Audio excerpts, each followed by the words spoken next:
Hello and welcome. My name is Mary Gray. I'm a senior principal researcher here at Microsoft Research. Thank you for joining us today for the panel Just Tech, bringing computer science, communities, and the social sciences together for societal resilience. Today we're going to talk about how technologies are meant to make life easier.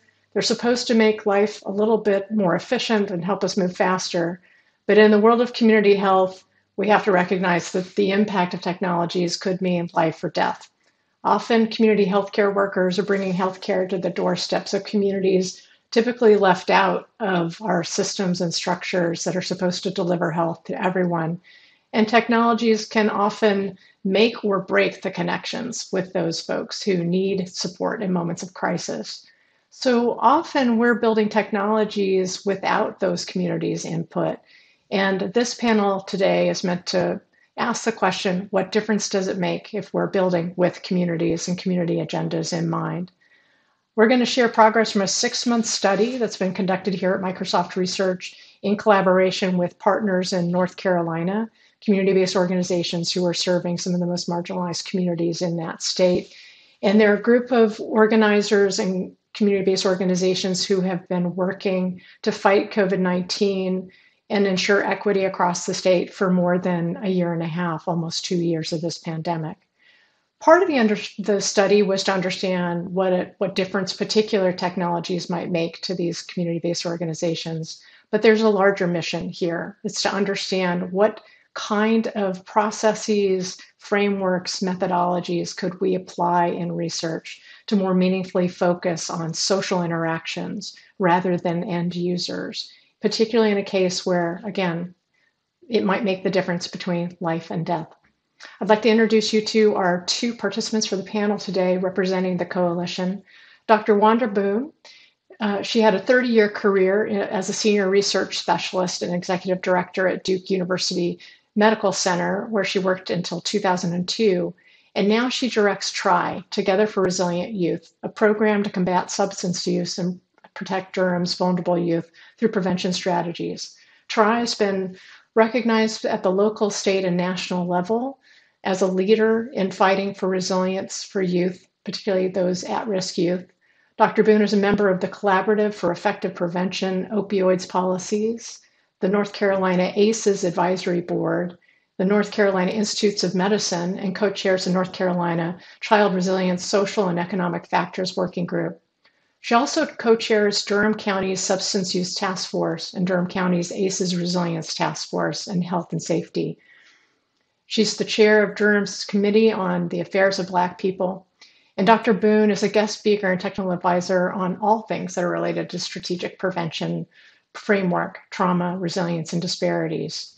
She's earned and won heartily the title of Social Justice Warrior. Our other guest is Andrew Herrera. Before joining Curamericas Global in 2009, Andrew served with the City of Raleigh Parks and Recreation for 4 years and spent a year studying in Ecuador. And in 2004, Andrew was a State Department ambassador to China through the American Field Service. He has a BA in Hispanic Studies and Religious Studies from East Carolina University and an MPH from the University of North Carolina Gilling School of Global Public Health and Public Health Leadership, with a concentration in the field of epidemiology. He recently received his MBA at the University of Chicago Booth School of Business, and he's been working with Curamericas Global, applying in-class learning to Curamericas programs and exchange principles with colleagues in the nonprofit sector.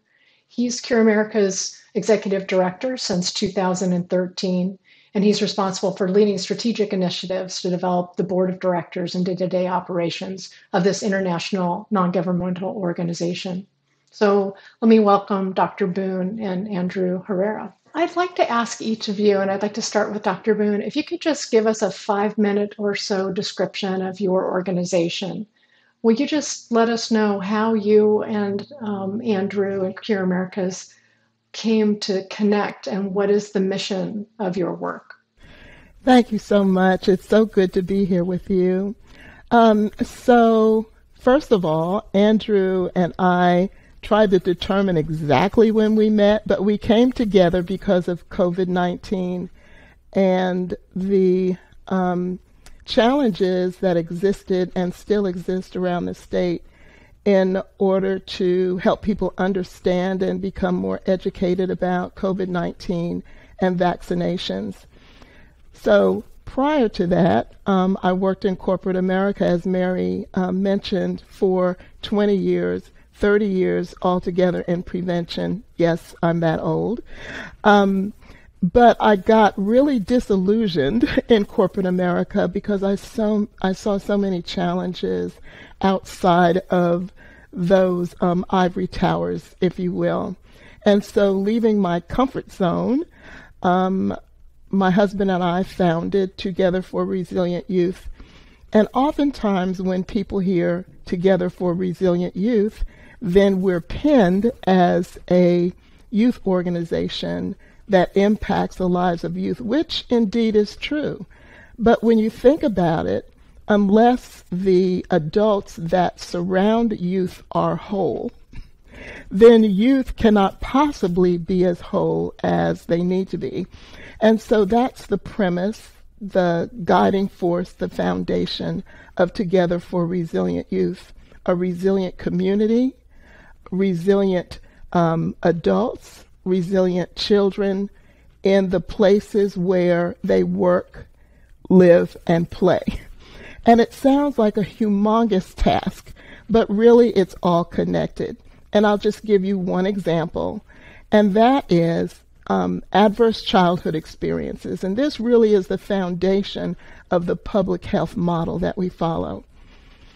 So adverse childhood experiences refer to challenges that a child may experience before their 18th birthday. There's a lot to go into there, but I won't.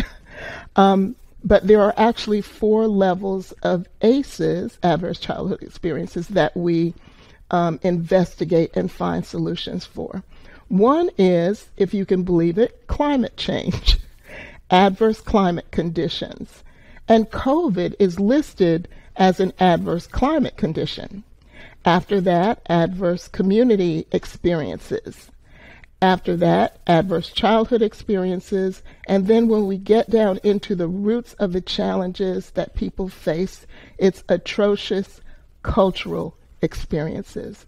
So when you put all of that together in a package, then you find so many offshoots and ways that we can prevent challenges and become holistically engaged together as a community, and our coalition does that.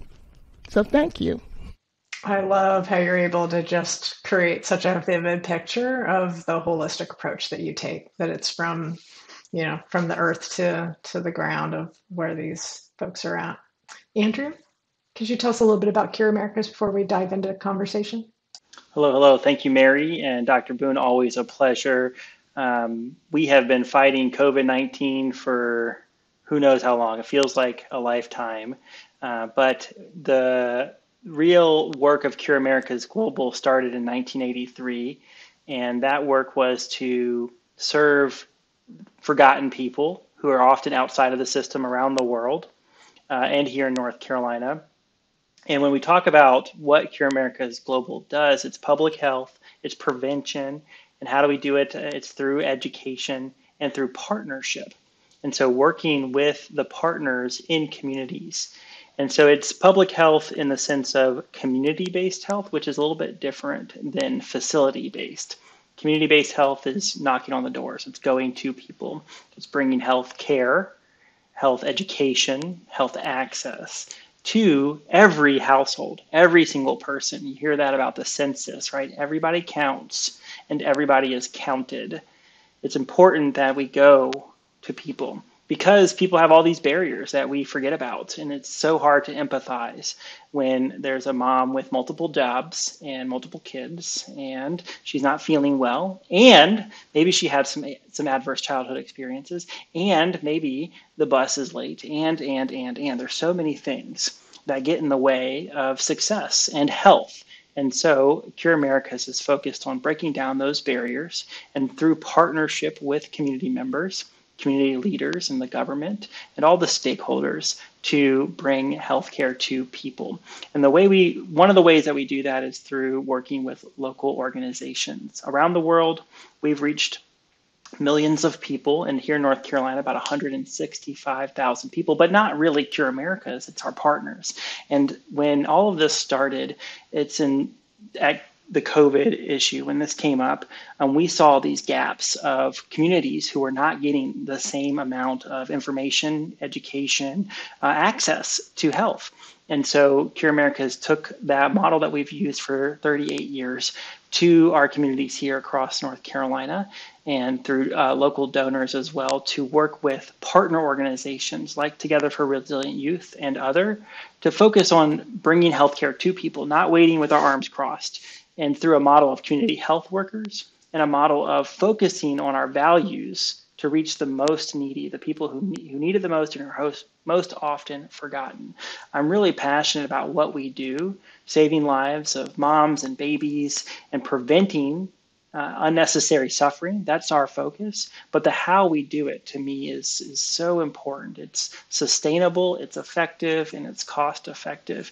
And at Curamericas Global, it's our values that lead us. And so I'm really excited to be partnering with excellent world-class leaders like Dr. Boone, Mary Gray, and many others that we've worked with on this COVID-19 issue. And what we've seen is that COVID-19, and we've all heard this, right? It's unveiling some of the issues that have been there the whole time in our communities. Language access, fear, racism, and all of these structural issues that have always been there. But because of COVID-19, we're able to see them more acutely right now. And I'll just end with this, that just the other day I was talking to a friend of mine who was surprised that there are people who weren't getting vaccinated still. In the current news of COVID, it's all politics and it's all, it's very political, right? But we have to remember there are so many people today who are not vaccinated, not because they're anti-vaxxers, but because there's still issues with health access. That still happens right now. There are still families in our backyards who haven't gotten the vaccine or haven't gotten health care or who haven't gone to their primary care physician because they don't have a primary care physician, because they don't speak the language, because they have been systematically and historically left out of healthcare. And that's what Curamericas has been fighting for 38 years, and that's what we're going to continue to do. So I'm really excited to be here and talk a little bit about how technology is going to help us do that better. Well, and I'd say, I think what struck me meeting both of you along the way, starting at March 2020, I remember talking with Dr. Mark Sandek, who was at Duke University, who was quite aware that they were doing a number of initiatives, and it was really clear that they were mostly reaching middle-class white families who were quite comfortable coming into the facilities, to the clinical settings, and as you noted, to primary care physicians. But in most cases, it was the folks who did not have those primary care physicians, that did not feel at ease by those institutions, who were left out at the very beginning of the pandemic. So, what's really struck me learning from the two of you is what a difference it makes not to assume that someone has easy access, to assume that a 3-hour bus ride is a typical experience for somebody if they're trying to find a vaccine. And that means the second dose is going to be even more complicated, because whatever they had to go through to get the first dose is likely still a challenge and a barrier. So I've really seen you all muster really what you were doing before the pandemic. I mean, you were in place before the pandemic. I've seen you really rally to be able to offer what you do through the pandemic. Can you just help those listening in understand a bit more about how community-based organizations operate? What exactly are they? And maybe I could start with you, Dr. Boone. Like, what was the kind of day-to-day work you were doing, and how did it change as COVID was hitting the state and your communities? Thank you for that question. It's really an important one. So in our organization, we are a coalition, which means that we have stakeholders of all ages, all socioeconomic statuses, including local government, health, But we also have youth ages 7 to 17, and then young adults 18 to 25. Businesses, 550 of them, law enforcement, schools, parents. In order to address the opioid epidemic, sadly, we have parents that have lost children due to overdose. Youth serving organizations. So if you can think about a mosaic that really includes every aspect of individuals that we come in contact with and some that we don't, who have been working together for 10, 15 years on different challenges, addressing violence, addressing sexual trafficking, substance use, youth that are engaged in the criminal justice system, hunger, homeless. And so this group of people have already dealt with implicit bias, institutional bias. And then each of those sectors reach out to their spheres of influence. So youth talk to youth, law enforcement talks to law enforcement, all using the basic foundation of whatever the challenge is. So when COVID hit, it was not a difficult thing to turn on a dime and have different talking points and views that meld together in order to each one reach one, if you will. Add to that community health workers that are from low wealth families, but that's not everyone that we reach. Black people, brown people are not a monolith, and so there are wealthy black people who have vaccine hesitancy. So we have to, break those apart, and the way to do that is to have authentic individuals that are within communities that live there, work there, play there, whatever the case may be, and say, hey, this is what we need you to focus on right now because our lives depend on it and we need your voice. So in a community-based organization, and particularly in ours, I may be the facilitator, but I certainly am not the one who's out there in the community doing the work. So I may plan, I may strategize, I may see things differently than some of the coalition members and staff see because I'm at a different vantage point. But they are the ones that take the charge to the streets. And they are the ones that have committed their lives, literally, to focus on COVID and vaccines, not forgetting that there are other issues like the social determinants of health that we've addressed for years that we all still need to keep an eye on because challenges, situations ebb and flow, but the basic needs that people have still need to be addressed. That's really powerful, thinking how much you've been able to mobilize such a range of support structures, and to have them turn on a dime is pretty amazing.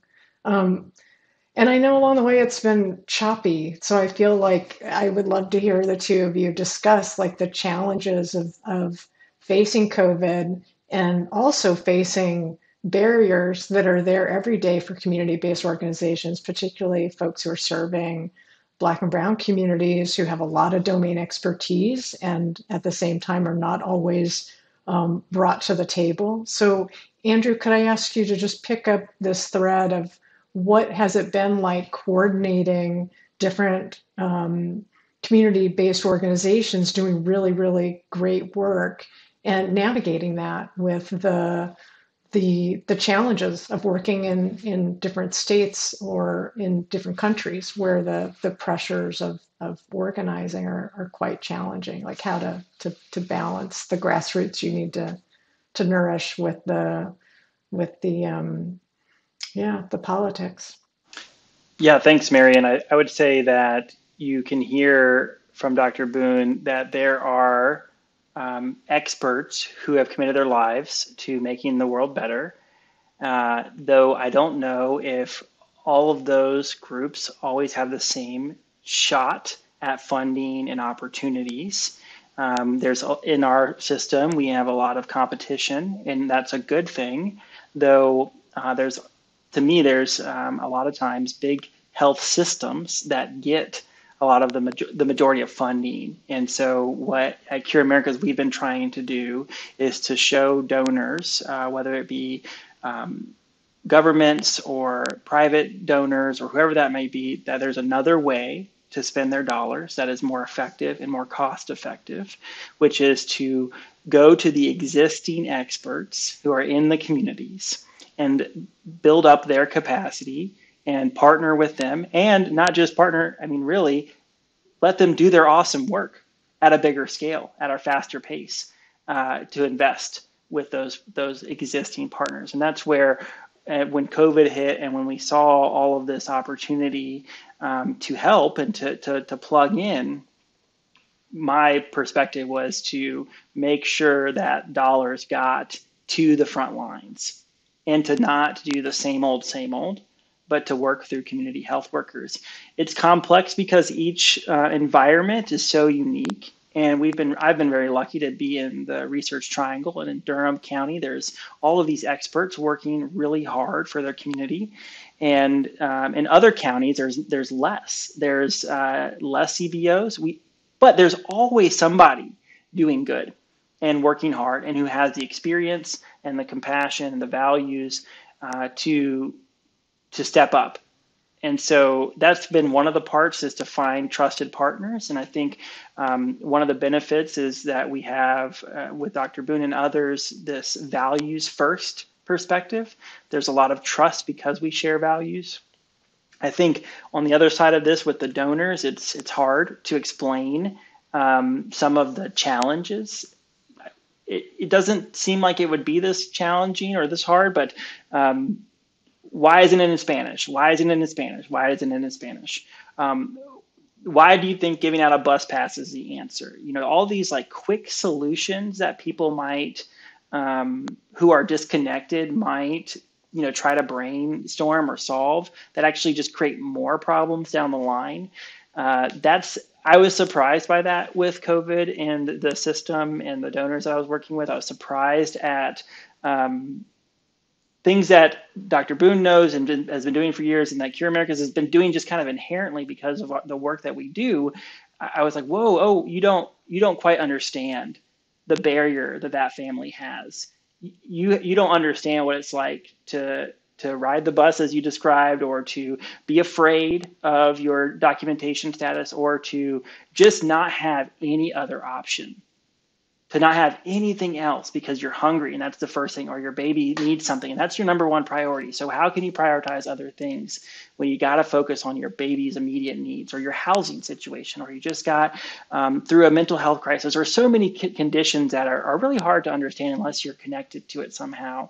I think that was surprising to me, and maybe it shouldn't have been. Maybe it's just my naivete. But on the donor side, I had to do a lot of that explaining that I felt like was slowing me down and getting in the way. And then, in each context, each county, city, state, there's people involved. So when you have all these people involved, making sure you're really listening, that's not easy. It takes time. And I would say, I know this is true for all of our partners, but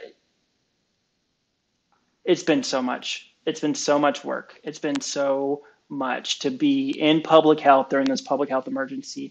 And I just can't imagine for nurses and doctors and other frontline workers, first responders, it's a lot. And so to explain that to people who may be more on the 9-to-5 track, it's hard to, it's just hard to relate to. And so that's been one of the challenges for all of us. We're all, I get emails late at night in the middle of a weekend from everybody on this call. I know that's true. And so I would say that, longer term, just thinking about coordination and listening and taking the time, it does take a lot of efforts. We have to plan for that. No, and I think that's one of the things that I found most striking when we first started working together is the range of activities and services, interventions that you're building out, the range of partners you have that you coordinate.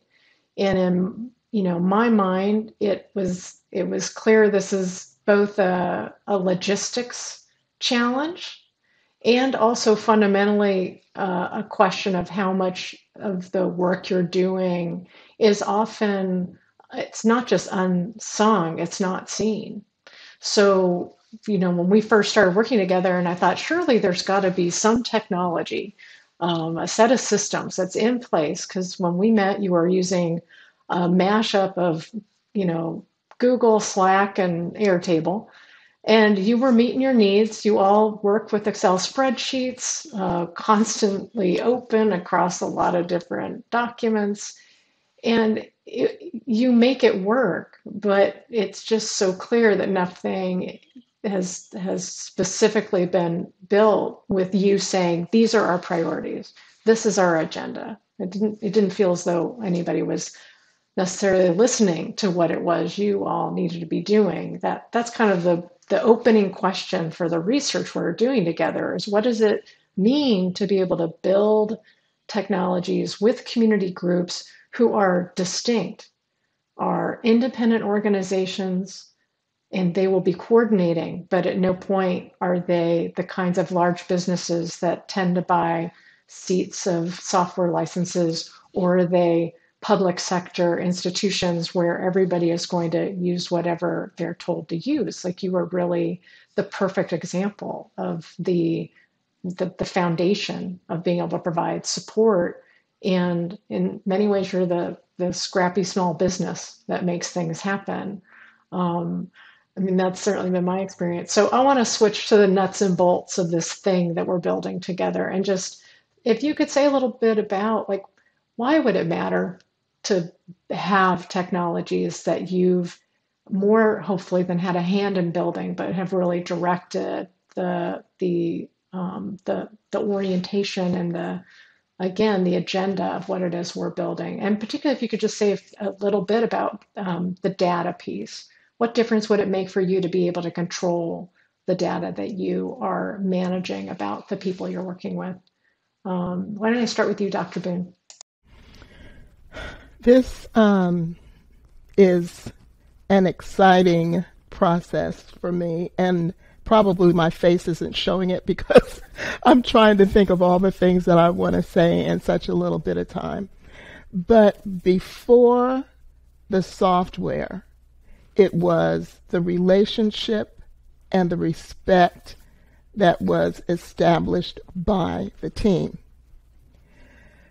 Not knowing what we already had in place, as, bubble gum stuck on something might have been the way that it was, there was never a time where I personally felt that something was being shoved down my throat. The systems that we internally developed, even before Curamericas had their wonderful systems that they brought on, worked for us. And, we frankly didn't need another tool at the time, because no matter how haphazard it was, it worked for us and everybody was comfortable with it. So the fact that the Microsoft team would take the time and have the patience that was necessary in order to talk me down from the ledge, quite frankly, and to help me to understand that there might be a cohesive way to handle data, was foundationally the most important part of this. Okay, so now with that, can something really deliver the things that I talked about in my introduction? Because many of these stakeholders that I'm talking about represent different grants that are a part of the process and make us successful. And my first thought was, if I could have a way to put all this data in where it needed to go, and then at the end, something spits out a report. Oh my goodness. It was the most wonderful feeling, literally, in the world. And so, and to think, now this is going to sound strange, but to think that technology could have a heart, and it doesn't really have a heart. That is what it seems like to me. And so, yes, you're putting everything that you need to do in place. But the heart of what I do as a community-based organization fits into pockets and sections and, drop down boxes, and because I can customize those things, it's really one of the most exciting projects that I've been a part of, and I'm so grateful. Well, I'm not going to take any words or any time to say anything to that other than I'm humbled. I am humbled every day we're working together, because I know it's just a piece of software, and no piece of technology fixes what you all work on every day. But most of the goal is to ease some of the work you're doing. Andrew, for you and for Curamericas, particularly knowing your mission, I wonder if you could just share a bit with people who are watching what difference you see this approach to technology and data making for your group. People are hungry for information. The community health workers, frontline employees, and team members want to know what they're doing well and what they could do better. It's hard, though, to use a system that wasn't built for you, to always have to be adapting a system that was built for somebody else. It doesn't work as well. You have to find workarounds, and then that workaround changes. It gets in the way sometimes. Sometimes the technology can get in the way, and especially when certain technology is mandated, and that's often the case in health. You have to use this certain thing in a certain way. And think about reimbursement for Medicaid or Medicare, or for hospital ERM, electronic records management systems, or there's all types of healthcare software out there that we sometimes have to use to get paid. But who built it? When was it built? For what purpose was it built? Often, you said something about listening, Mary, earlier, and I don't know if people ask the question. Listen is the next step, but before you listen, you have to ask, and you have to kind of be quiet and let people work through it and have the patience to work on this. And so for our partners, having a software that is built by the partners for partners, one, increases ownership, and this is mine. I did this. It increases understanding of their entire program, because they have to understand their program in order to put it into a new format.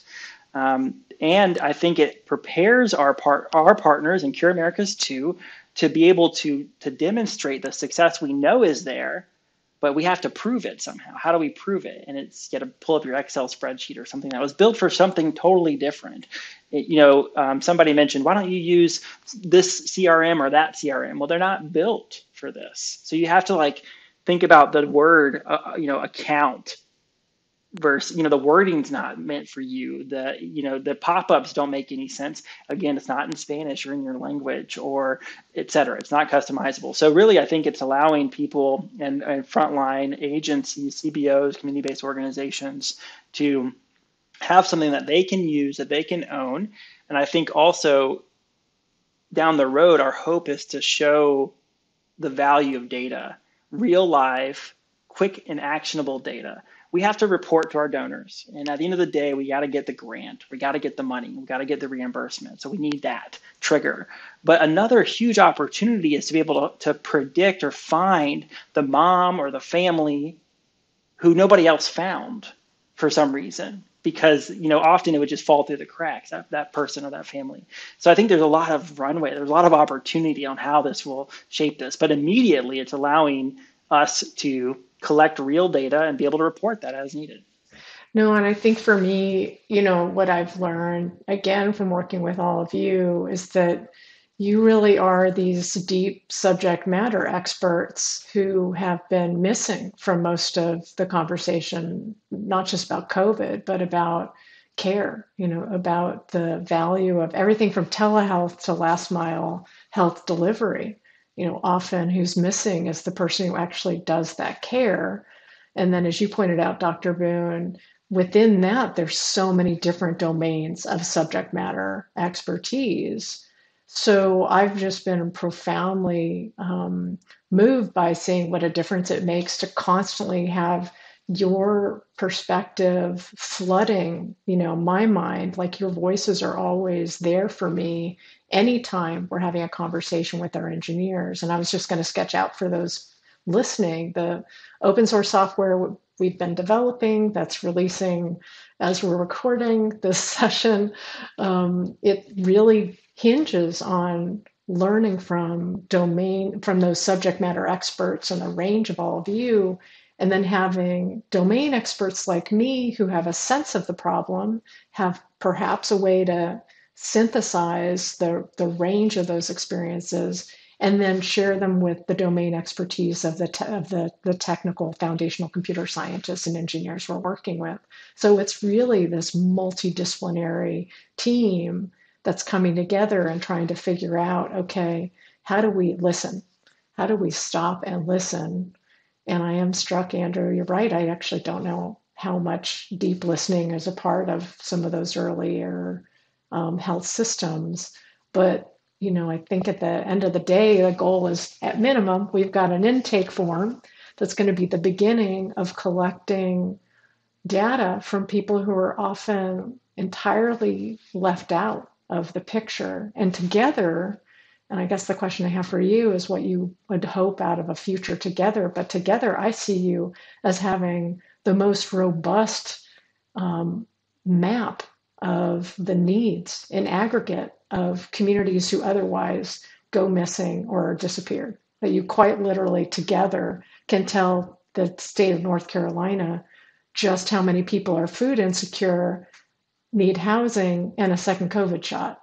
And that the goal would be, and we're working closely with our security team, how you could provide that information up to public health in a secure way. So you're never put in the position of compromising the security and privacy of your clients. So just with the little bit about time that we have left, we'd love to hear from each of you. Where do you want to see things go next? What do you hope you'll be able to achieve as your own organization and together? Let me start with you, Andrew. I think that there's an opportunity to partner with so many frontline heroes that are working right now and could use a little bit less work and could do things a little bit better if they had something that they owned and operated. And if the data was theirs, and if the system was theirs, and it spoke to them in their language and culture and geography, and if it worked every time, and if it wasn't from some outsiders, but from their community, there's an opportunity to increase their impact. So community-based organizations can have a greater impact, can reach more people better, faster, and can advocate on the other side to donors and to the government and to other folks about the real needs in real time. I think that can displace some of the systematic issues that we're having. And I think an example could be a church food pantry or a mental health hotline. There's all these great organizations that I think would be interested in working with us. My dream down the road is, again, I think I mentioned this, is kind of how do we predict using the data, predict better and get ahead of things rather than always being responding to. And we're all about prevention and public health. And Dr. Boone? Andrew, I absolutely agree with you. I echo everything that you've said. And so I'll just tell you my dream about the future and predictability.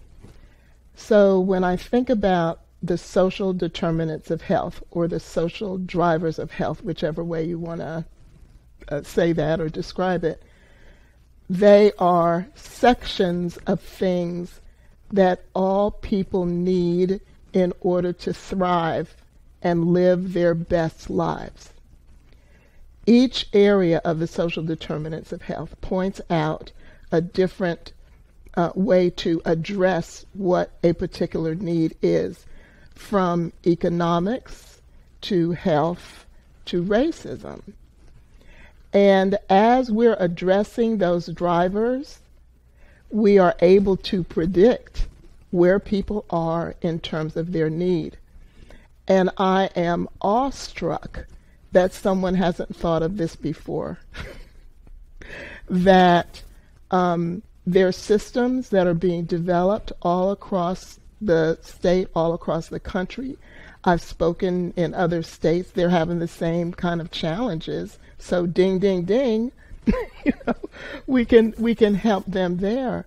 And we're also in Kenya. So, you know, I see this as those drivers that different sectors of local government, state government, federal government are looking at in silos. And because those silos exist, then when are we ever going to get to the foundation, the root causes of prevention? So that's my dream. Oh my goodness, your point about the silos. To me, when I look at you all, you are the access point to what my colleagues might call sparse data. You are literally at the place of the point of entry for being able to learn such important information about where somebody's at. And to your point, Dr. Boone, being able to intervene at an early stage, to be able to see where they're at and learn from that. Andrew, as you were saying, to be able to imagine how much more effectively we could be caring for people by being able to put our trust in you to be the stewards of communities, data, and health. It's inspiring, exhausting, and inspiring. So I want to thank you both for joining us and talking a bit about the work that you do. And I thank you so much for your willingness to collaborate with Microsoft Research on this journey. So thank you very much. Thank you so much. Pleasure being here. Thank you, Mary.